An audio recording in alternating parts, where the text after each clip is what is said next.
Hello, my darling Kerry. I am so sorry. I'm actually feeling pretty good, so I was like, you know what? Let me just get Kerry's done. She's been waiting long enough. And since I totally messed it up, let's begin. I hope you can help me just go from scratch. I think some of the intuitive stuff will still repeat, but I'm just going to pretend like this is a brand spanking new reading, totally clean slate. Okay? So here it goes. Let's talk a little bit about your transits, okay? Because you do still have a lot of energy driven transits going on still, okay? You have transiting Uranus, trining with Mars. So this gives a great deal of energy. It gives a great deal of excitement and just like it's trining, and that means it's a really positive aspect. It's not a difficult one, okay? But it still is like can add to irritability. You should be cognizant of getting into confrontational situations, because it can really you can really blow up really quickly.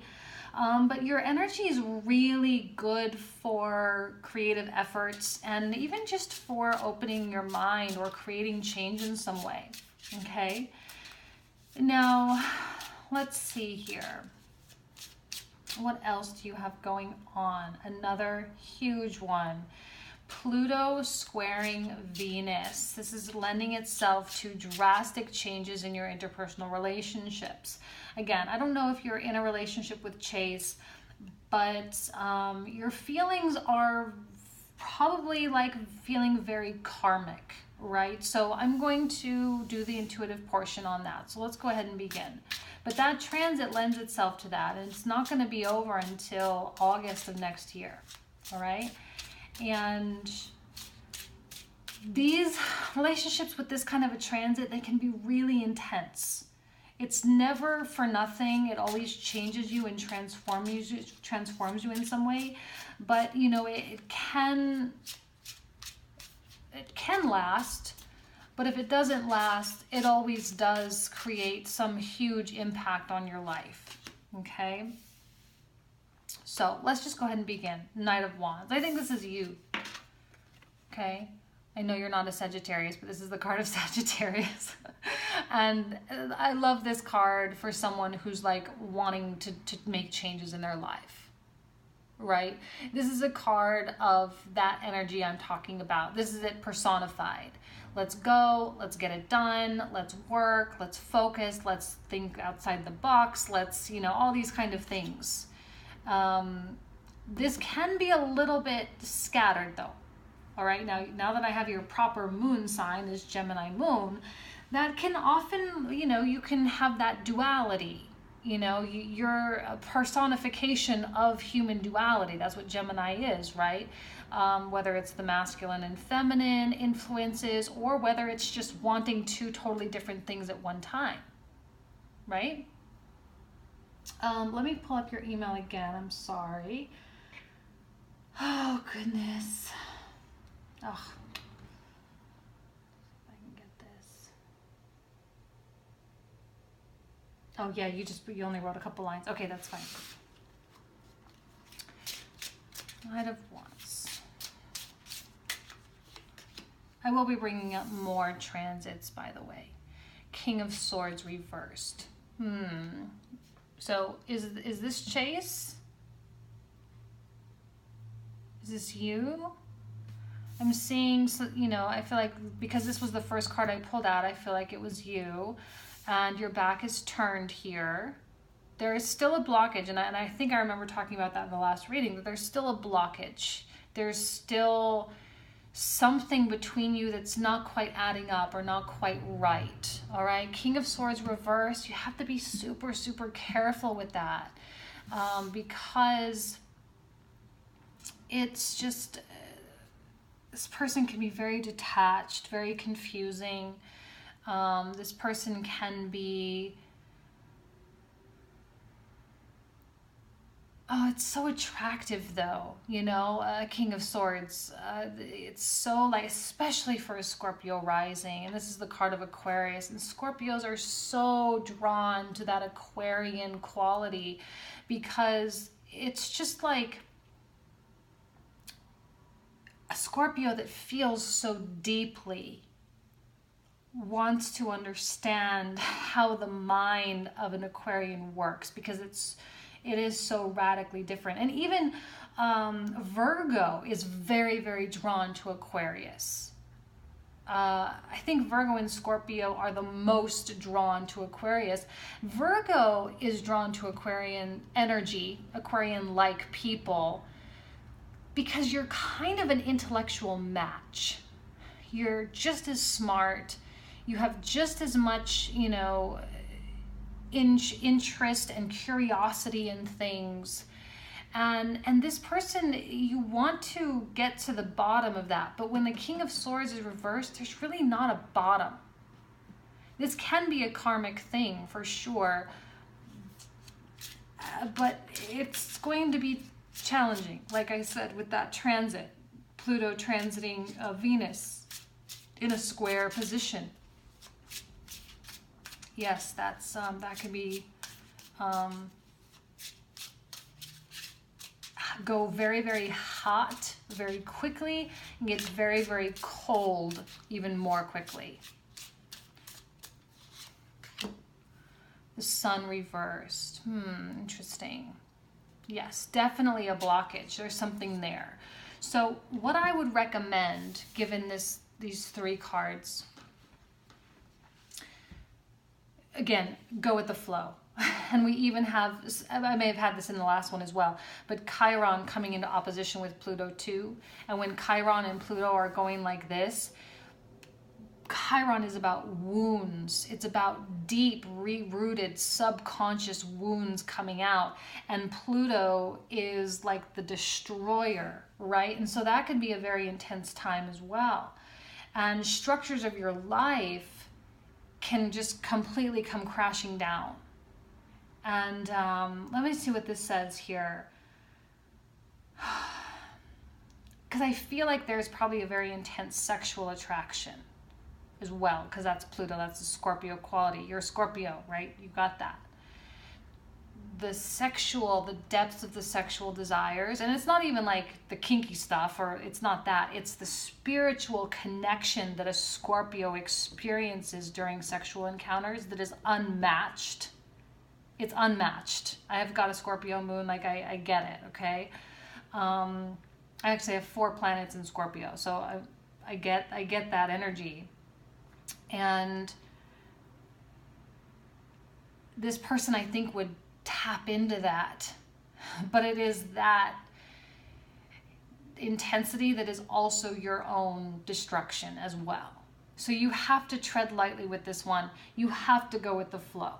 Because if you try to fight what's going on, or you try to make something happen or whatever, it's going to be different than you think.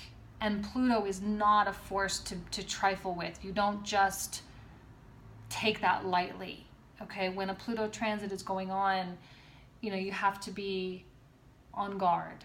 And you have to protect yourself a little bit, because your life doesn't have to be so hard. And life can get hard very easily with that type of connection, okay? And you're going through enough changes as it is with business stuff. You are changing, totally. Let me see this little Mars transit here really quick. Yeah. I feel like there's something going on with your creativity, within the next couple weeks, coming up here pretty quick. We've got Mars coming in conjunct with your ascendant, right? Mars coming into Scorpio.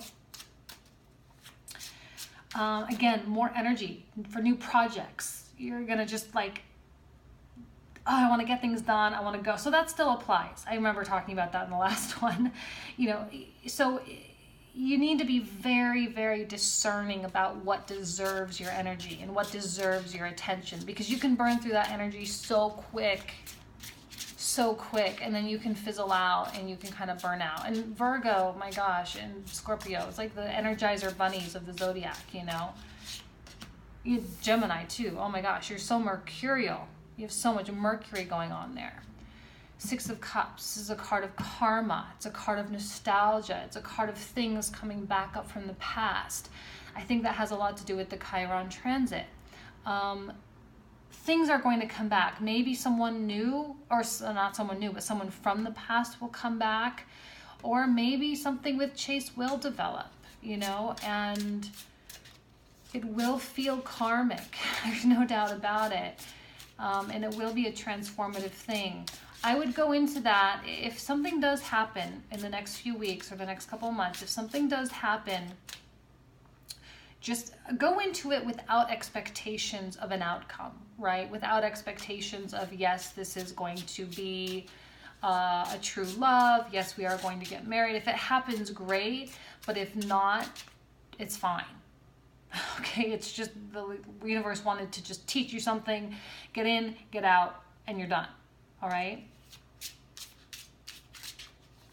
You have a beautiful Saturn trining your sun. Saturn is in the Lovers. See, let me go back to Saturn really quick, because Saturn with your sun, and I have the sun here, so that's why I kind of wanted to look at that one. It reminds you of your limitations, but in a positive way. You know, maybe you want to do everything. Maybe your Gemini moon is bouncing around. You're feeling very jittery, or you're feeling very twitchy. Like, I gotta go. But this is gonna slow you down. It's gonna pull you back. It's gonna last through January, okay? So it's a good, slow, all right, let's get organized. Let's get the finances in order. Let's figure out how this is all gonna work. Let's be smart about it, you know? So whatever you have bubbling up right now, just write everything down, do brainstorming, keep a dream journal or something, you know, I don't know, but just keep notes right now. You know, try to trap that energy in a bottle, if you will, okay?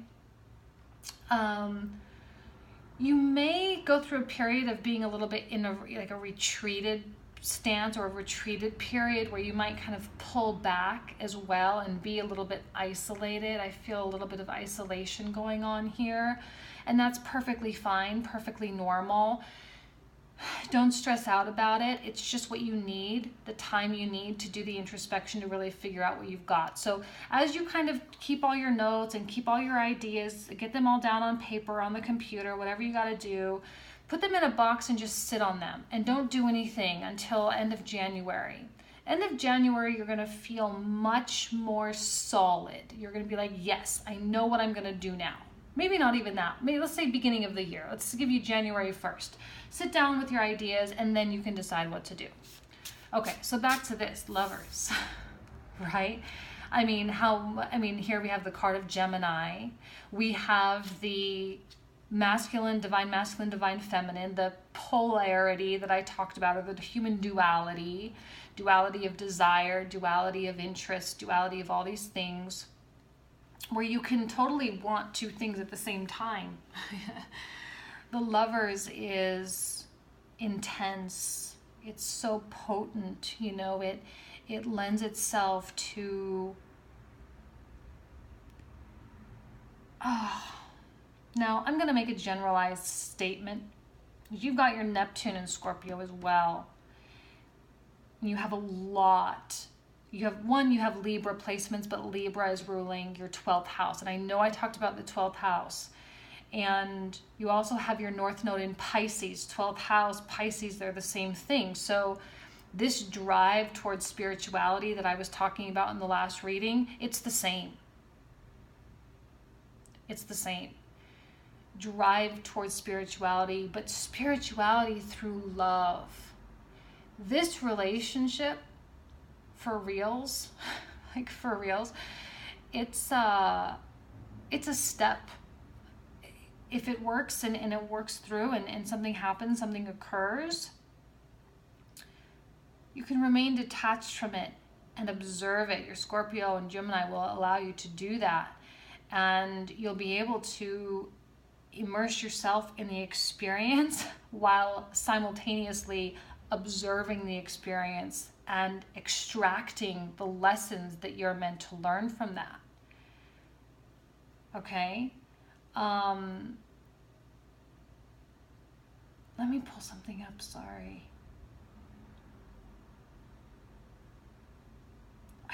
you're kind of out of this world with that North Node in Pisces, where you're really being pushed into this larger than life, out of this world. Let's get away from the matters of everyday life. Let's not worry about our career. Let's not worry. And I'm not saying you're not worried about your career. You have Mars and the Sun in the 10th house. And I think that's something that just comes naturally for you. You don't even really need to work so hard for that. And you do. And that's great. And that's amazing. But yet you're feeling dissatisfied, perhaps because your attention or your focus is gradually shifting to that higher plane, and it's almost like sacrificing yourself for a higher purpose. Now, this relationship, it's almost as though you could be sacrificing yourself for that purpose. Does that make sense? I don't know if that makes sense or not.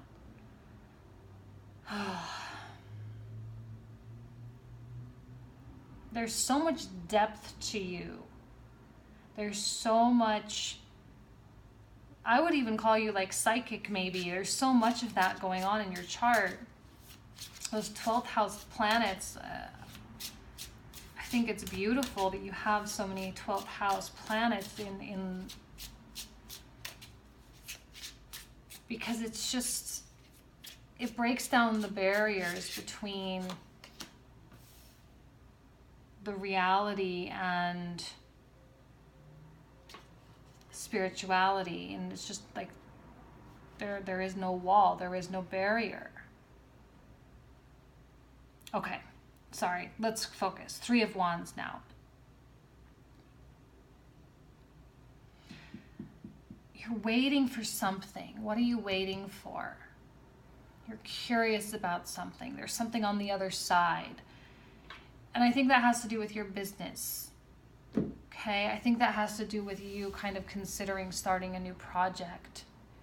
Be very, very low key about this. You have gifts in spirituality, just plain and simple. I don't know if you want to pursue a business like that. It doesn't have to be like you're a tarot reader. It could be in any area of that whole thing, or a healing capacity, right? Someone that's very good with healing, or health in general, or for you it's in the 4th house, which is the house of home and family, right? So there is that need for security. So as you wait, observe the process of waiting. Observe what comes to you, what flows into you, because you're more in tune. I don't know if you realize it. Maybe you do. Maybe you've known your whole life, but acknowledge what flows in. Okay, it's trying to guide you somewhere. And if you're feeling antsy and you're feeling anxious, and this whole Mars-Uranus transit has kind of got you, like your wheels spinning, and you're like, your mind is exploding and you want to change, that's great. But one of those things is going to kind of pop into your head, and it's just going to stick. And it's just going to stay there. And it's going to kind of tap you on the shoulder quietly amongst all this chaos going on and all this drive inside of you. And that's the thing you need to pay attention to. The High Priestess. I feel like maybe we got that out last time, but maybe not. I did put myself in the deck. So, this is the very quiet place. She's like the queen of the night, right? She's reversed. So there's the blockage with the intuition there. It's why I kind of put the arm there, because it's like, it's there, but you have to really pay attention to it. And it's watching you, it's observing you. This is the universe, this is your intuition. And it's the messages that you're receiving. And it's that like I said, you don't have a very thin veil between reality or physical reality and spirituality. It's kind of like one and of the same. Neptune, Scorpio, 1st house. Like it's like those cartoons where they can just suddenly become invisible, like it's nothing. It's kind of like that. But there's a blockage there. So you're going to need to just allow that to energy to just flow. And I hate to say this, but in a weird way, this connection with Chase, if anything does formulate, it's kind of tied in. Because the potency of the Lovers is really what can feed creativity. It's like the muse. He could be a muse, an inspiration for you. Use that, whether it is sexual energy, whether it is emotional energy, whatever type of energy it is, use that for your benefit. Channel it somehow. And again, I'm not saying you have to make all the changes all at once. I actually recommend against that.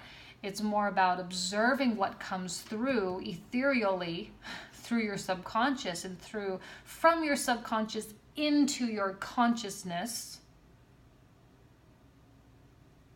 Observe it and pay attention, and you'll see what comes to mind, and you'll be guided perfectly.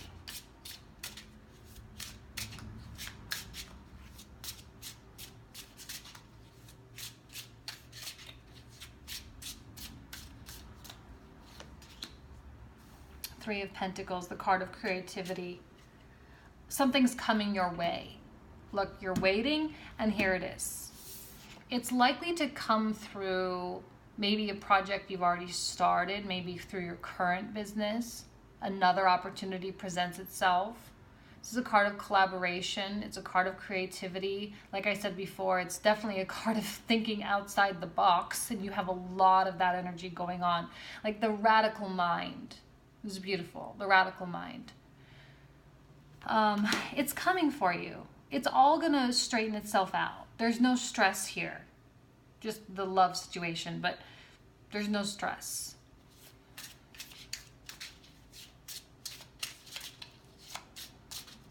The thing that I'm concerned with Chase, if I can go back here, the thing I'm concerned about is it's going to get off kind of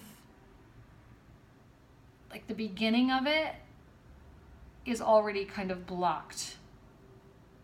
You have the Sun reverse and the Lovers, and those don't really jive very well.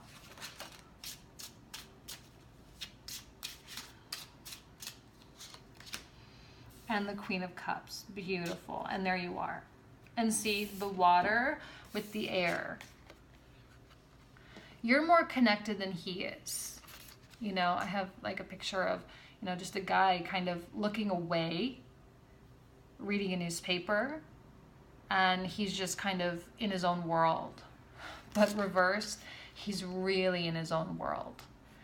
And he could express interest. He could talk to you. You could have a deep connection. You could have very deep conversations. You could really get along on that intellectual level. You could have great sex. You could do, you know, all these things.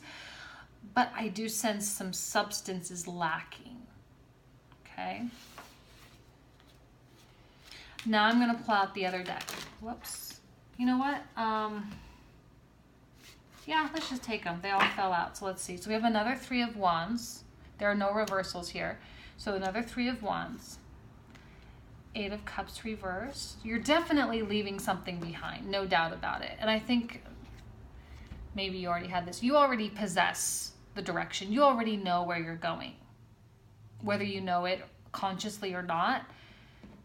Maybe not, because your High Priestess is reversed. But you already know. This is a card of peace. Peace of mind. Where peace is being restored. Decisions are being made. So even though you feel maybe a little bit frantic, or you feel like, I don't know, like you've kind of hit this, like it's not even like a wall, more like you're throwing some Jello at a fan and it's just kind of like blah, chopping it up and going in all different directions. It's all just your own mind, because your mind is very stable. You're very sure. You just might not know it, right? Because right now you are in a big transition. And you're going to continue to transition. You're going to continue. Let's see what else you got with Pluto, right? Or I'm sorry, not Pluto, with Chiron. You could have some concerns about your communication abilities, your mental abilities. You could be challenged intellectually in some way as well. Let's see what else. I think that once you go through this Chiron Pluto thing that I talked about in the beginning, where your kind of support systems and your belief systems all kind of come crashing down, you kind of have to rebuild those. After you go through that, you're going to go through a period of like where everything just seems so much more positive. This, I think, is kind of like that positive aspect, and that's going to be later in the year, okay? But it's all going to feel like, oh, okay, we can definitely do all this now. Four of Cups. This is that objectivity, stepping back, not becoming emotionally involved in something. That's why I'm saying put your ideas down on paper and put them in a box and then come revisit them later. Because if you get emotionally invested in something before it really begins, it's likely to fall through with what's going on. So once you have that feeling of structure, and you have that feeling of, okay, let's do this the right way. Because here we have 7 of Cups. Let me just put all the rest out here. Love this for you.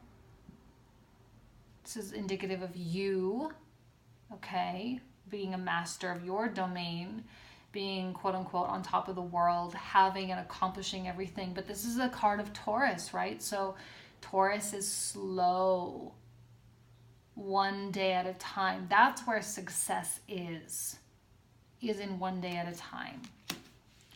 Doesn't mean you can't do a lot in one day. You can still do a lot in one day, but to not overload yourself, to simplify and allow the inspiration to just come. The sun, beautiful. I know we have it here, but it's reversed. But the fact that it came out again kind of softens the blow of the negativity of this. And the sun of reverse is not negative. It just is like not as bright, I guess, let's say that. And then we have the 7 of Cups, right? And that's kind of that, I don't know what to do, I'm not sure, it's all that.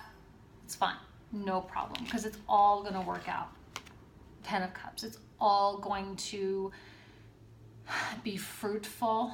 You will find emotional security. You will find your business idea. I really think the realm of spirituality is really where you should go, and whether that is your business or whether that's just something you incorporate into your life. Maybe, I think I said this last time, even if you keep the business the same and don't make any changes, but just incorporating the spiritual elements, however you see fit, whatever you need to do, will bring you more joy and more happiness.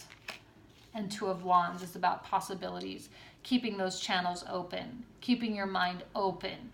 This is creative. This is out of the box. I hate that I'm saying that. I'm so sorry. It's so cliche, I know. But seriously, it's different. It's unexpected.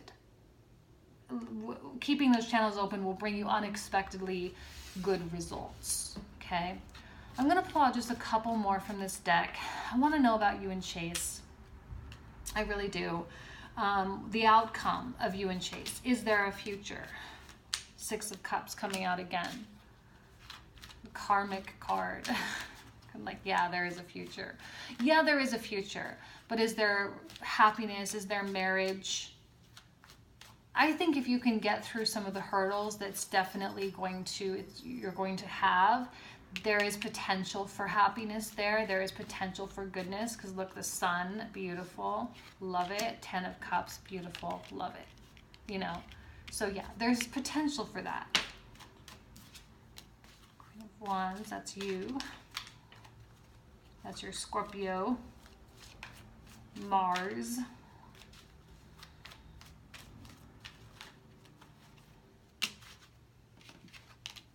And the Devil, the Saturn, the one that comes in and creates all that structure for you, and you have Capricorn in your 3rd house. So you've got this like solid communication. You've got this very purposeful movements, you know, even in the realm of relationships or your own kind of expression of self will be very strong and very potent, you know. And look here, Nine of Cups is happiness. So you and Chase, well, let's switch gears here because there is a negative tone here, because I was asking specifically about Chase. You know, it will be difficult. It will be a challenging connection if it forms. Like I said, if you can make your way through those hurdles, there's a lot of potential there, but you're going to have to work for that with him. Okay. And Queen of Wands, I already said, and the Nine of Cups, I already said. So I hope that spoke to you better. Again, oh my God, I'm so sorry. I feel like such a, I think that happened once before earlier this year, and that's like the only time. Like there's only been these 2 times. So I hope that you got more out of this. Again, sincerely apologize. I wish you nothing but the best. Have an awesome year. All right, thanks. Bye-bye.